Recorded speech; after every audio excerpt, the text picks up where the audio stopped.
Voici ma carte professionnelle artisane. Ma carte professionnelle, membre de la Chambre des métiers de Côte d'Ivoire.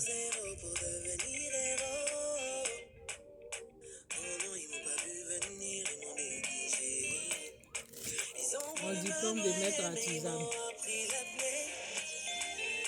Combien de fois j'ai été mise devant mes défauts, jugée et condamnée tristement à cause de mes fautes. Mon registre de métier. Il a dit stop, tout doit changer. Mon registre de métier. Et c'est déjà bouclé. Aux yeux du monde entier, mon doigt a pété. Voilà. En 2019, la RTI 2 fait un reportage sur moi. Et j'étais en train de travailler comme ça au magasin.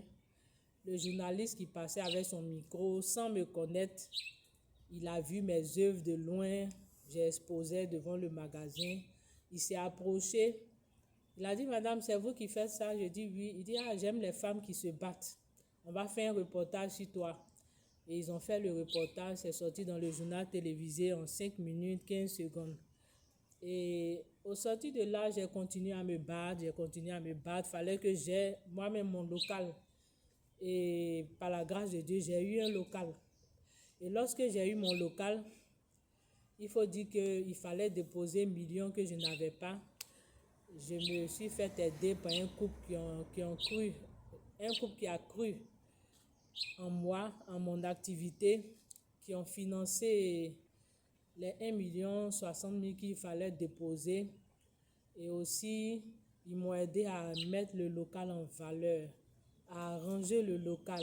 Et le local était devenu vraiment présentable.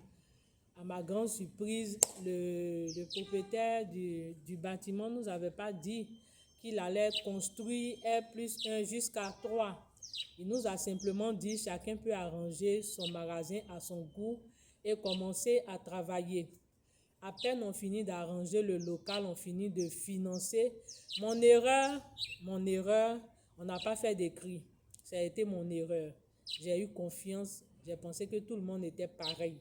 On n'a pas fait d'écrit, ça a été mon erreur. Donc on a arrangé le local sans faire d'écrit. On a financé, on a tout arrangé. Et à ma grande surprise, on finit où on veut travailler. Le monsieur est en train de construire R+1, R+2, R+3.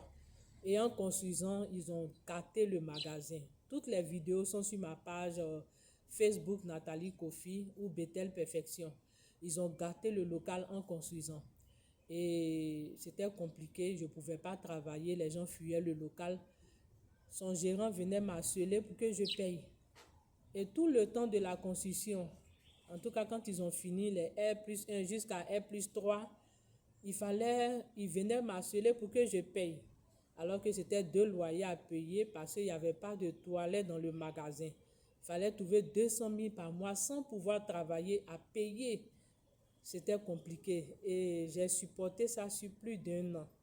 Quand il a fini de construire ses R+3, il a pris son temps qu'il voulait prendre pour arranger ce qu'il avait gâté. Et moi, j'ai retapé encore le magasin et j'ai continué à travailler. Et quand j'ai continué à travailler, il s'est trouvé que puisque j'ai fait plus d'1 an à payer sans pouvoir travailler, donc du coup, quand j'ai repris les activités, il n'y avait pas d'entrée. Et j'ai dit au gérant que comme je n'ai pas encore eu d'entrée, c'est vrai, tu m'as dit on paye avant de consommer. Comme je n'ai pas encore eu d'entrée, dès que j'ai une entrée, je te reviens. Le même mois, je n'ai pas eu entrée le 10 avant de consommer, mais le même mois, le 30, j'ai eu une entrée, je suis allé payer le local. 4 jours après, le gérant m'envoie un commissaire de justice pour me demander de quitter le magasin. J'étais tellement surprise. Alors que quand j'ai repris les activités, la qualité de la formation, j'ai commencé à faire la publicité et de bouche à oreille, les gens ont commencé à voir la qualité de la formation, les gens ont commencé à s'inscrire.